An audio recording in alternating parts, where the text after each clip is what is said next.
Bonjour.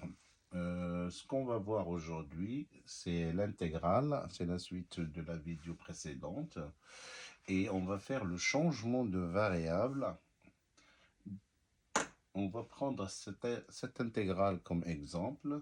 On va mettre b égale l'intégrale de 0 à 1 de l'exponentielle de 2x sur exponentielle de x plus 1 dx.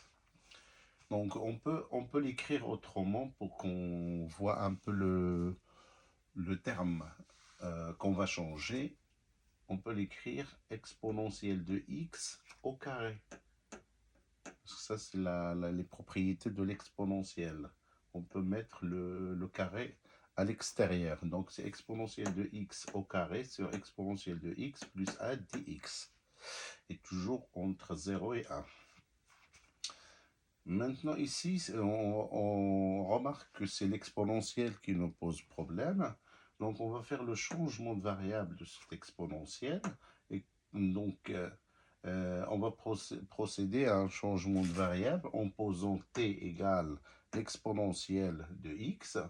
Ça signifie que ln de t est égal à x. Parce que pour sortir le x, il faut rentrer ln des deux côtés. Ln de t est égal à ln de l'exponentielle de x. Et ln de l'exponentielle de x, c'est x. Donc, et dx est égal à 1 sur t dt. Parce que, comme là, ici, on a ln, si on fait la dérivée de cette quantité-là, ça veut dire ln de t, c'est 1 sur t dt. Attention à ça. À chaque fois, quand on a le changement de variable, et que quand on veut changer aussi cette quantité-là, le dx, faites attention aux valeurs qu'on a posées et les termes qu'on a posés. C'est-à-dire que ici on a t égale l'exponentielle de x. Donc pour avoir x, on fait rentrer le ln, la logarithme de période, de t, x. On l'a fait rentrer des deux côtés pour faire sortir le x. Parce que quand on a ln de exponentielle de x est égal à x ln de l'exponentielle, et on sait que ln de l'exponentielle est égal à 1, et donc est égal à x. Donc,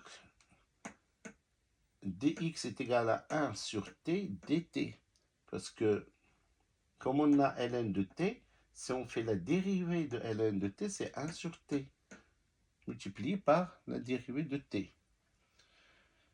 Et donc, pour les extrémités des intégrales, on a x égale à 0 implique t égale à 1, en remplaçant sur ce terme-là, c'est-à-dire x égale à 0, ça veut dire que t égale à 1, parce que ln de 1, c'est 0. Et x égale à 1, x est égal à 1, ça veut dire que le t, ln de e, donc ça veut dire que t est égal à e. Donc, b est égal à l'intégrale de 0 à 1 de l'exponentielle de 2x sur x, exponentielle de x plus 1 dx est égal à l'intégrale de 1 à e, parce qu'il y a le changement de variable, de t carré sur 1 plus t, 1 sur, multiplié par 1 sur t dt. Ce que vous voyez là, ici, parce que là, c'est le dx. J'ai juste remplacé le e exponentielle de e, x, c'est t carré. Exponentielle de x plus 1, c'est t plus 1. Et dx est égal à 1 sur t dt. C'est ce qu'on a fait ici. J'ai remplacé terme par terme. Maintenant, on va développer.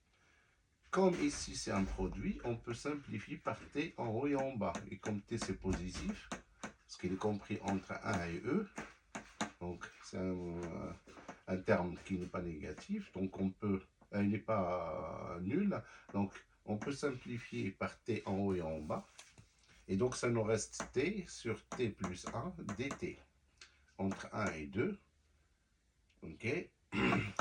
On peut écrire que t, c'est pour simplifier un peu, se transformer mon intégrale de telle sorte qu'il soit plus facile à intégrer.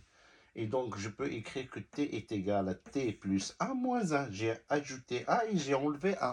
Ça revient au même. Et donc, je prends cette quantité-là et je la remplace à la place de t, ici. Et donc, j'ai t plus 1 moins 1 sur t plus 1 dt. Et je remarque que j'ai t plus 1 qui est là et elle est là. Donc, je mets t plus 1 sur t plus 1 moins 1 sur t plus 1. Évidemment, dt, il faut mettre la parenthèse parce que dt, c'est pour toute cette quantité-là. Donc, je peux la séparer, est égal l'intégrale de 1 à e. Si on simplifie par t plus 1, donc ça fait 1. Donc, ça fait 1 fois dt moins l'intégrale de cette quantité-là, 1 sur t plus 1 fois dt. Maintenant, cette intégrale, je la connais, c'est t entre 1 et 2.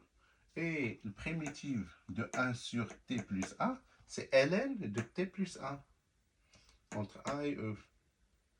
Donc, je remplace avec les extrémités, ça me fait e moins 1 moins ln de e plus 1 moins ln de 2. En remplaçant t par les valeurs. Et en simplifiant, ici, il y a une propriété quand j'ai ln de A moins ln de B, je peux l'écrire ln de A sur P. Ok?